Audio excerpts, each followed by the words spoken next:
Hello everyone, welcome to JMJ classes. This is Jasna Mariam Johnson. Today we are going to discuss Basics of Communication, Module 1 prescribed in Kerala University in the paper Language Skills. So in the first module, in the first lesson, we are dealing with the basics of communication. ആശയവിനിമയത്തിൻ്റെ ഏറ്റവും basic ആയിട്ടുള്ള കുറച്ച് കാര്യങ്ങളാണ് നമ്മൾ first മൊഡ്യൂളിൽ first ലെസണിൽ പഠിക്കുന്നത്. So first of all, what is communication? Etymologically, communication means to share publicly, and it enables people to share ideas, messages, and thoughts through various mediums. The mediums range from verbal, non-verbal, to visual. It can also be through mass media or internet. So communication എന്ന് പറഞ്ഞാൽ നമുക്കറിയാം അതൊരു ആശയവിനിമയമാണ്. അതായത് നമ്മുടെ മനസ്സിലുള്ള ഒരു ആശയം അല്ലെങ്കിൽ ഒരു ചിന്തയെ മറ്റൊരാളുമായിട്ട് നമ്മൾ ഷെയർ ചെയ്യുന്നതിനെയാണ് കമ്മ്യൂണിക്കേഷൻ എന്ന് പറയുന്നത്. കമ്മ്യൂണിക്കേഷൻ ഏത് രീതിയിലുമാകാം. നമുക്ക് വേർബലി വേണേലും കമ്മ്യൂണിക്കേറ്റ് ചെയ്യാം, നോൺ വേർബലി വേണേലും കമ്മ്യൂണിക്കേറ്റ് ചെയ്യാം. Which means we can communicate using words and also we can communicate without using words. വാക്കുകൾ ഉപയോഗിച്ചോ വാക്കുകളില്ലാതെയോ ആംഗ്യങ്ങളിലൂടെയോ ഒക്കെ നമുക്ക് കമ്മ്യൂണിക്കേറ്റ് ചെയ്യാനായിട്ട് സാധിക്കും. Graffiti, paintings, gestures, eye movements, body language and so on are some forms of communication without language. ഇപ്പോൾ നമ്മുടെ paintings അല്ലെങ്കിൽ നമ്മുടെ ആംഗ്യങ്ങൾ അല്ലെങ്കിൽ നമ്മുടെ കണ്ണുകൊണ്ട് കാണിക്കുന്ന മൂവ്മെൻറ്റ്സ് അല്ലെങ്കിൽ നമ്മുടെ ബോഡി ലാംഗ്വേജ് എന്നൊക്കെ പറയുന്നത് ഭാഷകളില്ലാതെ നമ്മൾ ആശയവിനിമയം നടത്താൻ ഉപയോഗിക്കുന്ന കുറച്ച് രീതികളാണ്. Now what is communication theory? So communication theory was proposed by S.F. Scudder in 1980, and the theory states that all living beings communicate, although the modes of communication are different. അപ്പം communication theory കൊണ്ടുവന്ന ആളുടെ പേരാണ് S.F. Scudder. അത് അങ്ങനെ ഒരു theory puttu fourth ചെയ്തത് 1980-ലാണ്. ആ theory പറയുന്നത് ഓൾ ലിവിങ് ബീയിങ്സ് കമ്മ്യൂണിക്കേറ്റ്, എല്ലാ മനുഷ്യജാലങ്ങളും ആശയവിനിമയം നടത്തുന്നുണ്ട്. അപ്പോൾ എന്താ വ്യത്യാസം? The modes of communication are different. പക്ഷേ എങ്ങനെയാണ് ആശയവിനിമയം നടത്തുന്നത് എന്നുള്ള ആ രീതിയാണ് വ്യത്യാസം. ഇപ്പം മനുഷ്യർ ആശയവിനിമയം നടത്തുന്നത് പോലെയല്ല മൃഗങ്ങൾ ആശയവിനിമയം നടത്തുന്നത്. അതിന് വ്യത്യാസമുണ്ട്. അപ്പം എല്ലാ ജീവജാലങ്ങളും, എല്ലാ ജീവനുള്ള വസ്തുക്കളും, ജീവനുള്ള ആളുകളും അല്ലെങ്കിൽ എല്ലാ ജീവജാലങ്ങളും എന്ത് ചെയ്യുന്നുണ്ട്? കമ്മ്യൂണിക്കേറ്റ് ചെയ്യുന്നുണ്ട്. പക്ഷേ എന്താണ് വ്യത്യാസം? The modes of communication are different. So that is what S.F. Scudder proposed through his communication theory. Now there are 8 major components in communication. ആശയവിനിമയത്തിൽ പ്രധാനമായിട്ടും വരുന്ന 8 ഘടകങ്ങളുണ്ട്. അത് ഏതൊക്കെയാണെന്ന് നമുക്ക് ഓരോന്നായിട്ട് നോക്കാം. First one is source, sender, channel, receiver, destination, message, feedback, and finally context. Source എന്ന് പറഞ്ഞാൽ that which produces a message. എവിടെ നിന്നാണോ ഒരു മെസ്സേജ് വരുന്നത് അതാണ് സോഴ്സ് എന്ന് പറയുന്നത്. Sender എന്ന് പറഞ്ഞാൽ refers to the transmitter that codes the message. Who sends the message? ആരാണോ മെസ്സേജ് അയക്കുന്നത് അയാളാണ് sender. Channel is the medium used to transmit the signal. ആ മെസ്സേജ് അയക്കാൻ ഉപയോഗിക്കുന്ന മാധ്യമമാണ് ചാനൽ എന്ന് പറയുന്നത്.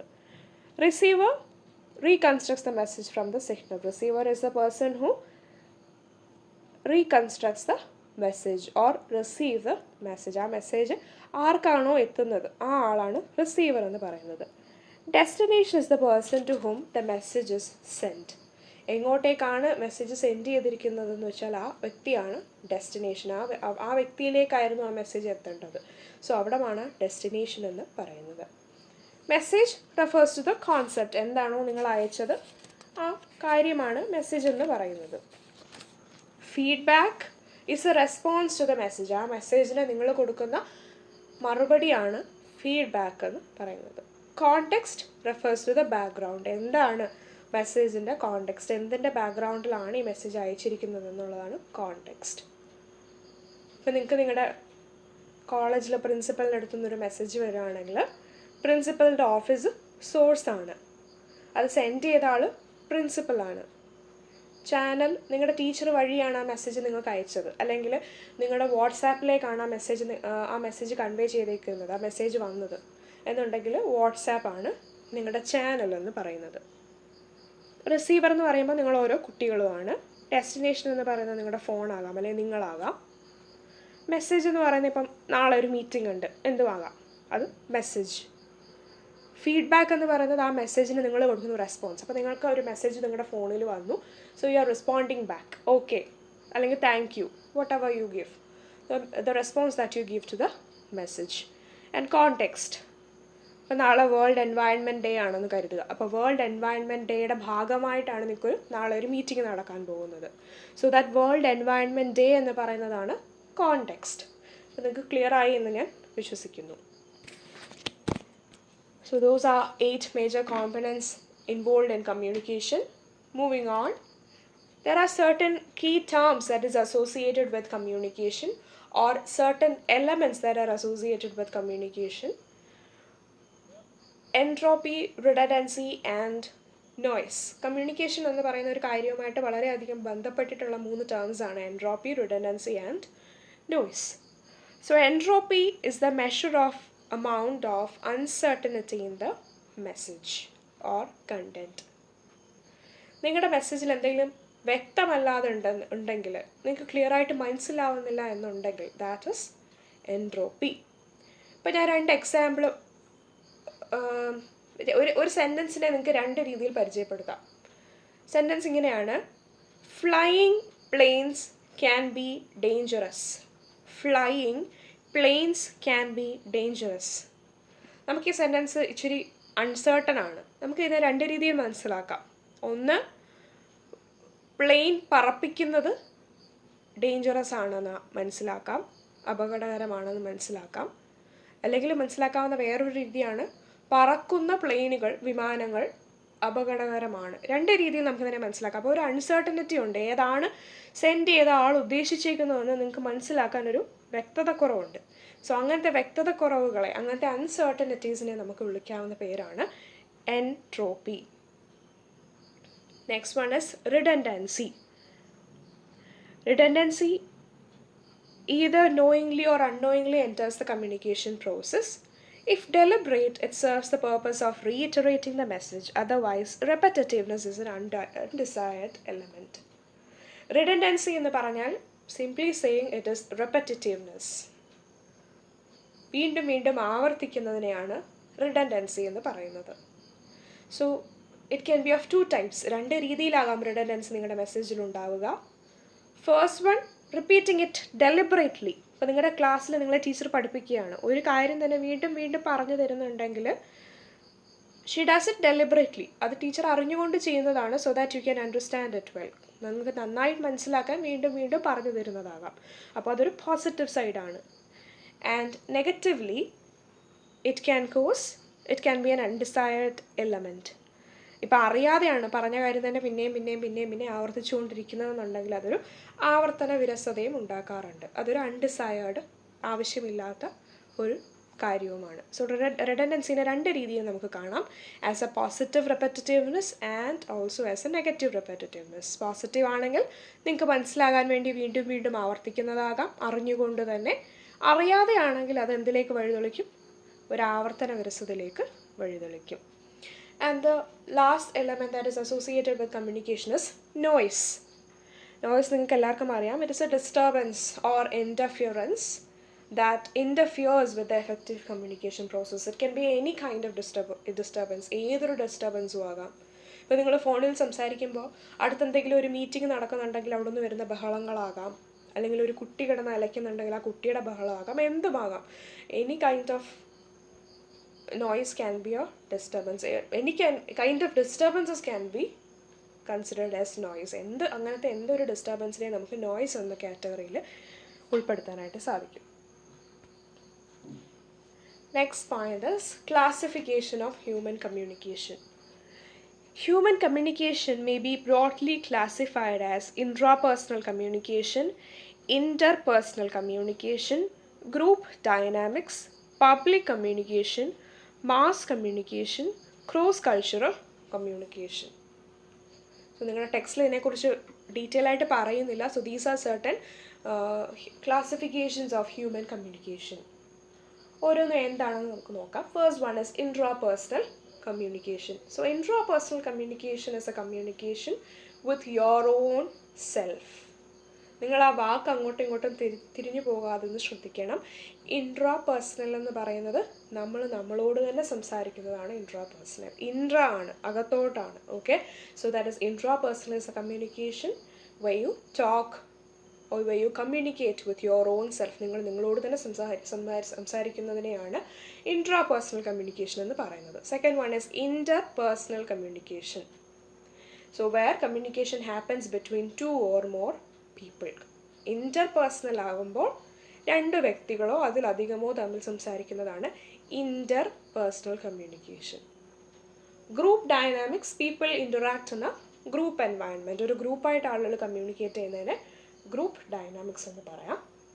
Public communication is where one person conveys information to an audience. ഒരു സ്പീച്ച് നൽകുന്ന ഒരു വ്യക്തി, ഒരാൾ പ്രസംഗിക്കുന്നു, അങ്ങനെയാണെങ്കിൽ ആ വ്യക്തി ഒരു ഓഡിയൻസിനോടാണ് സംസാരിക്കുന്നത്. So such kind of communication can be termed as public communication. He is speaking to a public. ഒരു പബ്ലിക്കിനോടാണ് അയാൾ സംസാരിക്കുന്നത്. Mass communication are messages that are sent to large audiences using print or electronic media. Mass communication എന്ന് പറയുമ്പോൾ അതിലും അധികമാണ്, ഒരുപാടാണ് mass communication എന്ന് പറയുമ്പോൾ. So that is a communication that happens through the medium of print or electronic medium. Newspaper അല്ലെങ്കിൽ internet ഒക്കെ നമുക്ക് മാസ് മീഡിയ അല്ലെങ്കിൽ മാസ് കമ്മ്യൂണിക്കേഷൻ എന്ന് പറയാൻ സാധിക്കും. ഇൻ്റർനെറ്റിലൂടെ കമ്മ്യൂണിക്കേറ്റ് ചെയ്യുന്നു, പത്രത്തിലൂടെ കമ്മ്യൂണിക്കേറ്റ് ചെയ്യുന്നു. So you are communicating to a large group of people, to a mass of people. അതെന്താണ്? മാസ് കമ്മ്യൂണിക്കേഷൻ ആണ്. Last one, cross cultural communication, where you are communicating among people from different cultural background. പല cultural ബാക്ക്ഗ്രൗണ്ടിലുള്ള ആളുകൾ തമ്മിൽ അങ്ങോട്ടും ഇങ്ങോട്ടും communicate ചെയ്യുന്നതിനാണ് cross cultural communication എന്ന് പറയുന്നത്. So you are a Malayali and you are talking to a Tamilian, or you are a Tamilian and you are talking to a Kannadiga. അപ്പോൾ പല വ്യത്യസ്ത സംസ്കാരത്തിലുള്ള ആളുകളുമായിട്ട് അങ്ങോട്ടും ഇങ്ങോട്ടും സംസാരിക്കുന്നതിനെയാണ്, കമ്മ്യൂണിക്കേറ്റ് ചെയ്യുന്നതിനെയാണ് ക്രോസ് കൾച്ചറൽ കമ്മ്യൂണിക്കേഷൻ എന്ന് പറയുന്നത്. Now there are two types of communication. മറ്റേത് classification ആയിരുന്നു. ഇനി കമ്മ്യൂണിക്കേഷനെ മെയിൻ ആയിട്ടും you can divide into two, which I've already told. One is verbal and another one is non-verbal. Verbal communication ഉണ്ട്, non-verbal communication ഉണ്ട്. So verbal communication is where information is exchanged through verbal mediums like words, speeches, etc. When you are communicating using words, that is verbal communication. വാക്കുകൾ ഉപയോഗിച്ച് നിങ്ങൾ സംസാരിക്കുന്നതിനെയാണ് എന്തെന്ന് പറയുന്നത്? verbal communication എന്ന് പറയുന്നത്. Non-verbal communication is a transfer of information without use of words. Neither is written nor is in spoken form. It includes postures, gestures, facial expressions, eye movements, body language, tone of voice, etc. So non-verbal communication എന്ന് പറഞ്ഞാൽ you are not using any words, rather you are communicating through your gestures, your expressions, your movements, your body language and so on. ഇപ്പോൾ non verbal communication നിങ്ങൾ എങ്ങനെയാണ് communicate ചെയ്യുന്നത്? നിങ്ങളുടെ കണ്ണുകളിലൂടെ, നിങ്ങളുടെ ആംഗ്യങ്ങളിലൂടെ, നിങ്ങളുടെ body ലാംഗ്വേജിലൂടെ, നിങ്ങളുടെ ചിരിയിലൂടെ ഒക്കെയാണ് കമ്മ്യൂണിക്കേറ്റ് ചെയ്യുന്നത്. Now there are various barriers to effective communication. ശരിയായ ഒരു കമ്മ്യൂണിക്കേഷൻ നടക്കാതിരിക്കാൻ ഒരുപാട് പ്രശ്നങ്ങൾ ചിലപ്പം വരാറുണ്ട്. കുറേ ബാരിയേഴ്സ്, കുറേ തടകൾ വരാറുണ്ട്. So what are those barriers? Noise, ഞാൻ ഓൾറെഡി പറഞ്ഞു, ഏതൊരു ഇൻ്റർഫിയറൻസ്, ഏതൊരു ഡിസ്റ്റർബൻസ് നമുക്ക് നോയ്സ് എന്ന് പറയാം. അപ്പം ശബ്ദം ഉണ്ടെങ്കിൽ ഒരു ബാക്ക്ഗ്രൗണ്ട് ഒരുപാട് ശബ്ദം നടക്കുക, നമുക്ക് ഒരു ക്ലാസ് അറ്റൻഡ് ചെയ്യുക, നമുക്ക് ശ്രദ്ധിക്കാൻ പറ്റുമോ? ഇല്ല. അല്ലെങ്കിൽ ഒരുപാട് ബഹളത്തിനിടയിൽ if you are talking, we will not be able to concentrate properly. So that is one of the barriers. Second one, unorganized thoughts. So നിങ്ങൾക്കൊരു ക്ലാസ് എടുക്കാൻ തന്നെ, ഇപ്പം ഈ കമ്മ്യൂണിക്കേഷൻ്റെ തന്നെയാണെങ്കിൽ നിങ്ങളുടെ ടെക്സ്റ്റിൽ ഒരു ഓർഗനൈസ്ഡ് രീതിയിലാണ് പോയിരിക്കുന്നത്. ആദ്യം കമ്മ്യൂണിക്കേഷൻ എന്താണെന്ന് പറയുന്നു, പിന്നെ അതിൻ്റെ ഒരു തിയറിയെക്കുറിച്ച് പറയുന്നു, പിന്നെ 8 മേജർ കോമ്പണൻസിനെ കുറിച്ച് പറയുന്നു. So there is A progression and thoughts. ഒരു പ്രോപ്പർ രീതിയിലാണ് ഓരോ തോട്ട്സിനെ അങ്ങോട്ടേക്ക് പറയുന്നത്. ഇപ്പോൾ ഒരു പ്രസംഗമാണെങ്കിലും ഒരു കണക്ഷൻ ഇല്ലാത്തൊരു സ്പീച്ച് ആണെങ്കിൽ you will not understand anything. But if there is a proper connection between points, ഓരോ പറയുന്ന കാര്യങ്ങളും തമ്മിലൊരു ബന്ധമുണ്ടെങ്കിൽ you will understand it better. So if you are having an unorganized thought, ഒരു കറക്റ്റായിട്ടുള്ള ചിന്താ രീതി ഒരു രീതിയിലല്ല പോകുന്നതെന്നുണ്ടെങ്കിൽ communication will not be effective.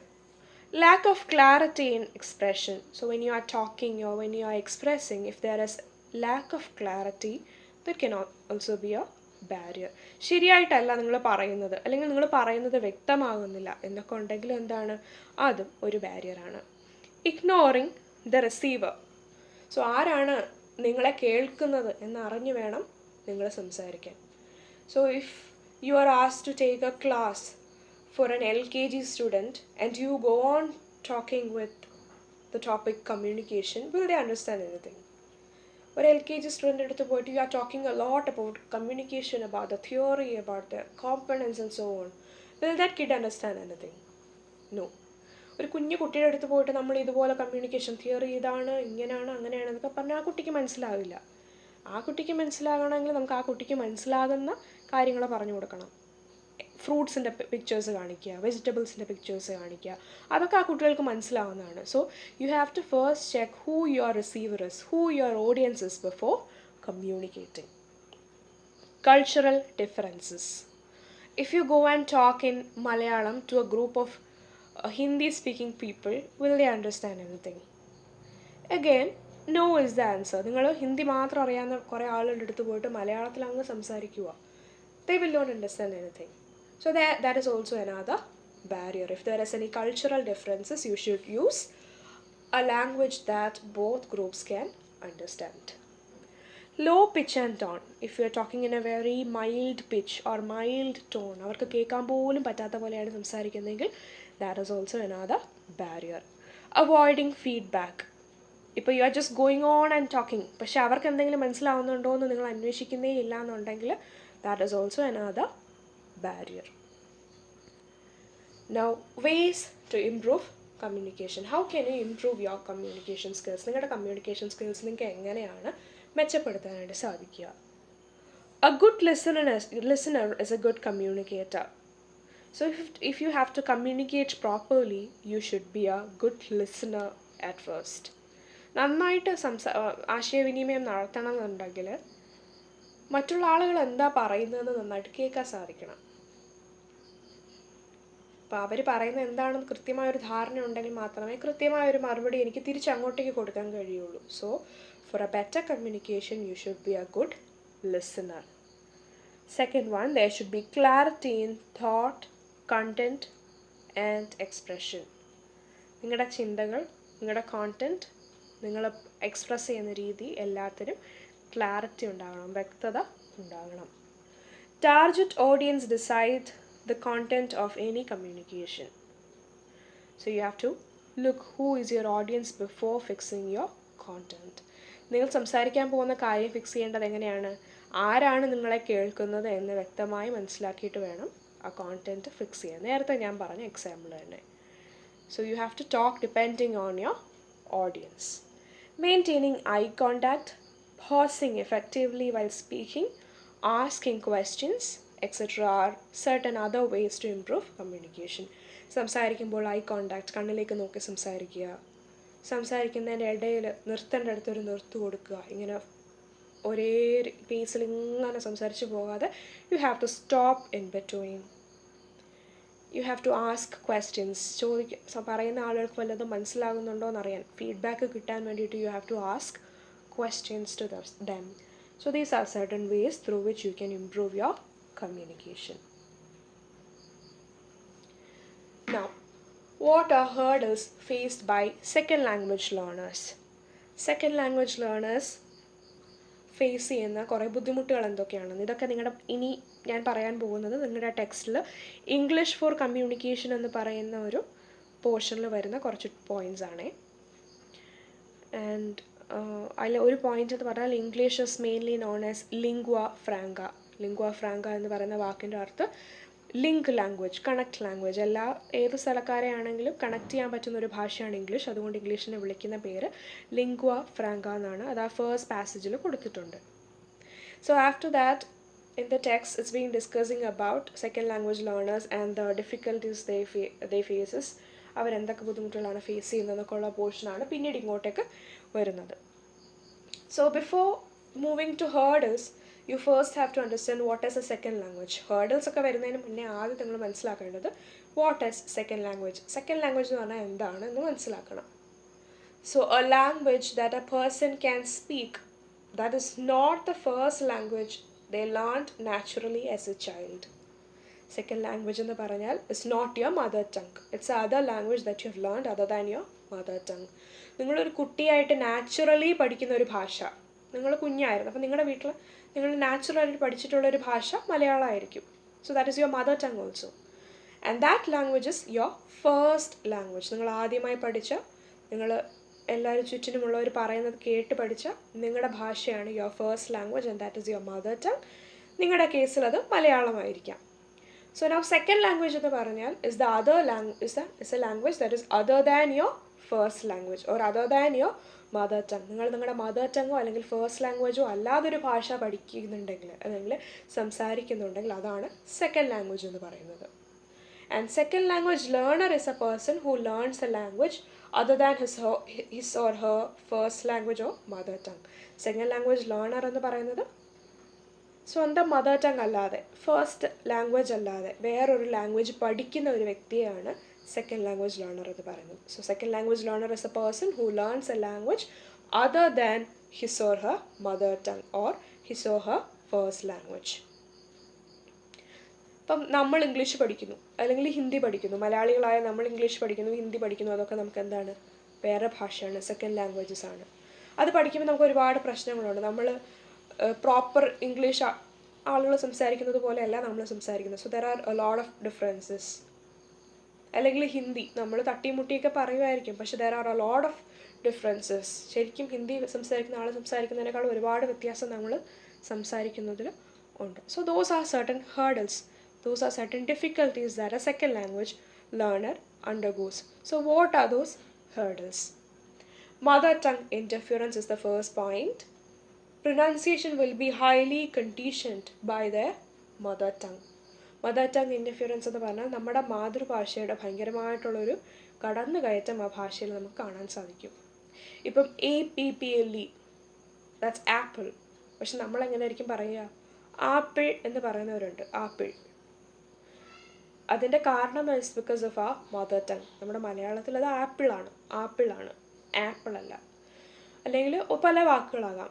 Bag, ചിലരത് bag എന്ന് പറയുന്നത് കേട്ടിട്ടുണ്ട്. കാരണം മലയാളത്തിൽ നമ്മൾ പറയുമ്പോൾ ആ രീതിയിലായിരിക്കും പറയുന്നത്. നമുക്ക് ആ എന്നുള്ള സൗണ്ട് ആ എന്നുള്ള രീതിയിൽ മാത്രമേ നമ്മൾ പറയാറുള്ളൂ. പക്ഷേ ഇംഗ്ലീഷുകാർ അതിനെ ആ എന്നൊക്കെ പറയാറുണ്ട്. ഫൊണറ്റിക്സിൽ നിങ്ങൾ പഠിച്ചിട്ടുണ്ടായിരിക്കും. സോ ആ വ്യത്യാസം, ആ മദർ ടങ്ങിൻ്റെ ഒരു ഇൻഫ്ലുവൻസ് നമ്മുടെ സെക്കൻഡ് ലാംഗ്വേജിൽ കാണാം. So that is known as mother tongue interference. A second language learners don't listen to the language at a young age, so they fail to internalize the natural rhythms and patterns of intonation. Since we are not listening to that language as a child, we may not be able to learn that language's natural rhythm and patterns of intonation. സാധാരണ ഒരു ഭാഷ പറയുമ്പോൾ അതിനൊരു ഈണം ഉണ്ടാകും. നമുക്ക് മലയാളം പറയുമ്പോൾ ചിലപ്പോൾ അതുണ്ടാകും, പക്ഷേ ഇംഗ്ലീഷ് പറയുമ്പോൾ അത് കാണില്ല. Because we haven't listen to that language as a child. നമ്മളത് ഒരു കുട്ടിക്കാലത്ത് തൊട്ടേ കേട്ട് വളർന്നൊരു ഭാഷയല്ല ഇംഗ്ലീഷ് എന്നുള്ളത്. അതുകൊണ്ട് തന്നെ നമുക്കതിൻ്റെ ആ ഇൻറ്റണേഷൻ പാറ്റേൺസ്, അതെങ്ങനെ വായിക്കണം, എവിടെ താഴ്ത്തി പറയണം, എവിടെ പൊക്കി പറയണം, എവിടെയാണ് പിച്ച് കൂട്ടി പറയേണ്ടത് എന്നൊക്കെ ഉള്ളത് നമുക്കൊരു അറിയാത്ത കാര്യങ്ങളാണ്, നമുക്ക് കുറച്ച് മനസ്സിലാകാത്ത കാര്യങ്ങളാണ്. അതിൻ്റെ കാരണവും നമ്മൾ ആ ഭാഷയുടെ ഒരു സെക്കൻഡ് ലാംഗ്വേജ് ലേണറാണ് എന്നുള്ളത് തന്നെയാണ്.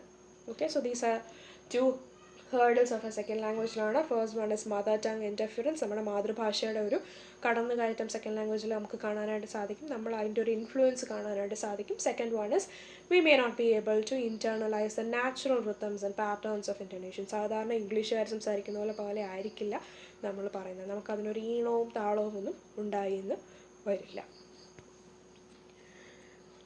Now for learning a language, you should acquire competency in both micro skills and macro skills. ഏതൊരു ഭാഷയിലാണെങ്കിലും മൈക്രോ സ്കിൽസും മാക്രോ സ്കിൽസും നമ്മൾ കംപ്ലീറ്റ് ആയിട്ട് അക്വയർ ചെയ്താൽ മാത്രമേ ആ ഭാഷയിൽ നമ്മൾ ഒരു ആ ഭാഷ നമ്മൾ നന്നായിട്ട് കൈകാര്യം ചെയ്യുന്നുവെന്ന് പറയാനായിട്ട് സാധിക്കുകയുള്ളൂ. So what are macro skills and what are micro skills? Macro skills includes listening, speaking, reading and writing. Basic ആയിട്ടുള്ള ലാംഗ്വേജ് സ്കിൽസ് ആണ് ഇതൊക്കെ, ലിസണിങ്, സ്പീക്കിംഗ്, റീഡിങ്, റൈറ്റിംഗ് എന്നൊക്കെ ഉള്ളത്. ഇത് മാക്രോ സ്കിൽസ് ആണ്. മൈക്രോ സ്കിൽസ് എന്ന് പറഞ്ഞാൽ കുറച്ചും കൂടെ സ്പെഷ്യലൈസ് ചെയ്ത് പറയുകയാണ് your pronunciation, your vocabulary, your spelling, grammar etcetera ആയ മൈക്രോ സ്കിൽസ്. അത് കുറച്ചും കൂടെ മൈന്യൂട്ടായിട്ട് വന്നിട്ടുള്ളവരാണ് മൈക്രോ എന്നതിനെ പറയുന്നത്.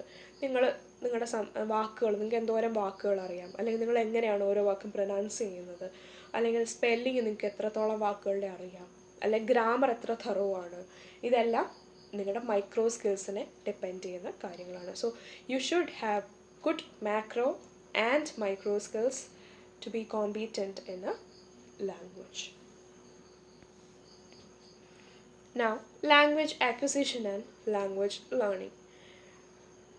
So what is language acquisition and what is language learning? Language acquisition is when a native speaker acquires his or her language by listening to it.